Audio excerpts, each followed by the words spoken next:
Намаз және уақыт. Шариғатымызда құлшылықтардың дұрыс болу шартының бірі уақыт.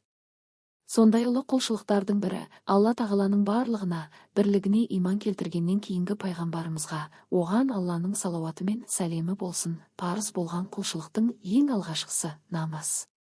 Намаз оқу, ақылы есі дұрыс, балиғатқа жеткен әрбір мұсылман ер мен әйел үшін белгілі уақыттарда өтеуге міндетті болған парыз. Алла тағала Құранда намаз мұсылмандарға арнайы белгіленген уақыттарда парыз етіледі деген. Осыған орай парыз намаздарды уақытында оқыған шарт. Әр намаздың басталатын уақыты мен аяқталатын уақыты белгіленген. Парыз намаздарының сүннеттері, жұма намазы және айт намаздар үшін де белгілі бір уақыт бар. Бұл намаздарды уақытынан бұрын оқуға болмайды. Уақытын еш себепсіз өткізіп қаза етіп оқу үлкен күнә. Сондықтан әрбір мұсылман намаз уақыттарын білуі керек. Исра кешінде намаз парыз болғаннан кейін Жәбірейіл пайғамбарымызға, оған Алланың салауаты мен сәлемі болсын, әр намаздың басталатын және аяқталатын уақыттарын белгіледі. Ибн Аббас, оған Алла разы болсын, риуаят еткен хадисте пайғамбарымыз, оған Алланың салауаты мен сәлемі болсын, Жәбірейіл періште маған Байтулланың, Қағбаның жанында 2 рет имам болды. Бірінші күні күн тал түстен ауғанда бесін намазын, әр нәрсенің көлеңкесі өзімен бірдей болғанда екентіне, күн батысы мен ақшамды және шапақ жоғалған уақытта құптанды, таң шапағы туғанда таң намазын оқыды. Ал екінші күні бесінді әр нәрсенің көлеңкесі өзіндей болған уақытта, екінтіні әр нәрсенің көлеңкесі өзінен 2 есе ұзын болғанда, ақшамды әуелгі уақытында, құптанды түннің 3-тен бері кіргенде, таң намазына айнала жарық болғанда оқыдық. Кейін Жәбірейіл пайғамбарымызға, оған Алланың салауаты мен сәлемі болсын, Мұхаммед, сенің және сенен бұрын өткен пайғамбарлардың намаз уақыты осы. Үмбетің 5 уақыт намаздың әрбірін осы 2 уақыттың арасында оқысын деді деген. 4 мәзһаб ғалымдары 5 уақыт намаздың басталатын және аяқталатын уақыттарына қатысты осы хадисті дәлелге алады. Сондай-ақ пайғамбарымызға, оған Алланың салауаты мен сәлемі болсын, менің қалай намаз оқығанымды көрсеңдер, сендер де солай намаз оқыңдар деген хадиске сүйенеді. Намаздың жалпы уақыттарына, қай уақытта оқу мұстахаб, қай уақытта оқу мәкрух болатынына қысқаша тоқталып өтсек. Таң намазы. Таң намазының уақыты 2-ші таң, көкжиектен көлденең шығатын ақтық атқан уақыттан басталып күн шығуына дейін жалғасады. Таң намазын айналаға жарық түсіп ағараңдай бастағанға дейін кешіктіріп оқу мұстахаб. Пайғамбарымыз, оған Алланың салауаты мен сәлемі болсын, таң намазын айнала ағараңдай бастағанда оқыңдар. Өйткені оның сауабы көп деген. Мұстахаб болған кешіктіру мөлшері 50 немесе 40 аятты, егер дәреті бұзылған жағдайда қайтарып оқитындай уақыт болуы керек.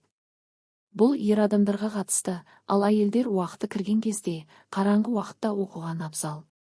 Бесін намазы. Бесін намазының әуелгі уақыты күн тас төбеден ауған кез. Ақырғы уақыты барлық нәрсенің көлеңкесі 2 есе ұзарғанға дейін жалғасады.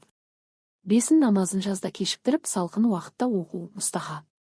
Пайғамбарымыз, оған Алланың салауаты мен сәлемі болсын, бесін намазын ыстық қайтқанда оқыңдар. Себебі күннің ыстығы жаһаннамның отынан деген.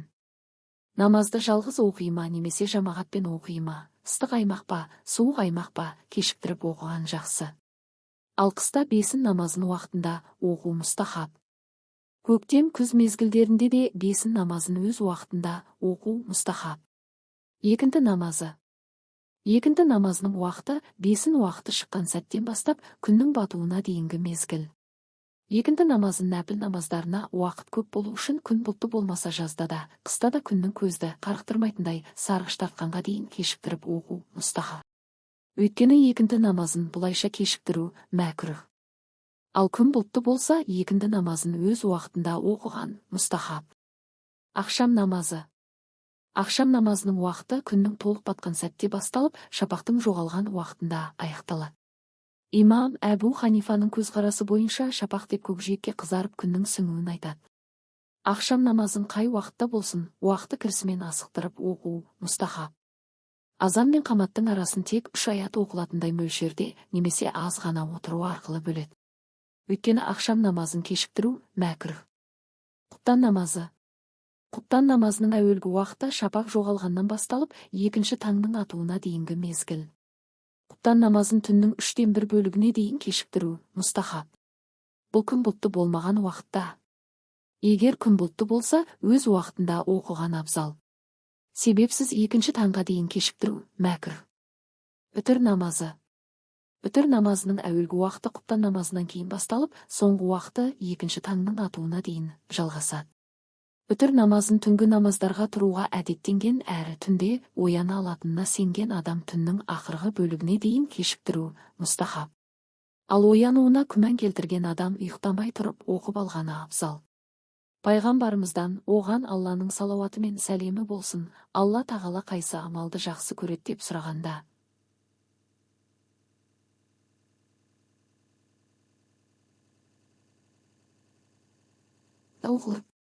Алла тағала екі дүниеміз үшін қайырлы болған әр ісімізді өз уақытында орындайтын пенделер қатарынан болуды нәсіп етсін.